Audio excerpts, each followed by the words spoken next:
Right Ravi, మీరు ఎప్పుడైనా ఫ్యామిలీగా బయటికి వెళ్ళడం కానీ ఆర్డర్ చేసుకోవడం కానీ ఎప్పుడైనా ఫుడ్ చేశారా? ఇంట్లో చేస్తూనే ఉంటారు కానీ పిల్లలు ఉన్నారు కాబట్టి, సో ఎప్పుడైనా తినేటప్పుడు జాగ్రత్తగా తినడం చూడండి. బయట కూడా ఫుడ్ ఏదైనా చేసినప్పుడు కానీ జాగ్రత్తగా చూసుకోవాల్సిన పరిస్థితి. ఎందుకంటే ప్రస్తుతం మనం ఏదైనా ఆర్డర్ చేస్తే దాంట్లో బొద్దింకలు, జెర్రీలు ఇవన్నీ వస్తున్నాయి పరిస్థితులు. ఇల్లు తింటేనే వస్తున్నాయి కానీ ఆర్డర్ చేస్తే దానికి ఎవరు ఫుడ్ సేఫ్టీ అధికారులు ఎలా స్పందిస్తారు? సో ఓకే రైట్, బ్రేకింగ్ చూస్తున్నాం. ఒక కస్టమర్ కు ఆర్డర్ పెట్టిన చికెన్ బిర్యానీకి బదులు బొద్దింక బిర్యానీ వచ్చిందట.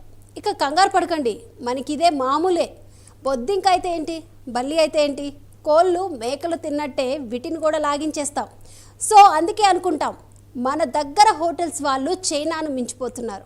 వాళ్ళు అక్కడ కప్పలు, పాములు డైరెక్ట్గా తింటే ఇక్కడ బిర్యానీలోనే, సాంబార్లోనే, చట్నీల్లోనూ పళ్ళులను, బొద్దింకలను, జెర్రలను కల్పిస్తున్నారు. ఇప్పుడు రెస్టారెంట్ల పరిస్థితి ఇలాగే కనిపిస్తుంది.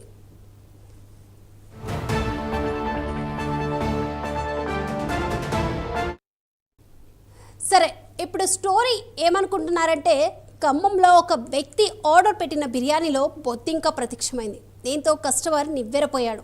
వైరా రోడ్లో గల కోనార్క్ హోటల్లో కస్టమర్స్ బిర్యానీ ఆర్డర్ చేయగా సగం తిన్నాక బొద్దింక కనిపించడంతో షాక్కు గురయ్యాడు. ఇదేంటని యజమాన్యాన్ని ప్రశ్నిస్తే సమాధానం ఇవ్వలేదని కస్టమర్స్ చెప్తున్నారు.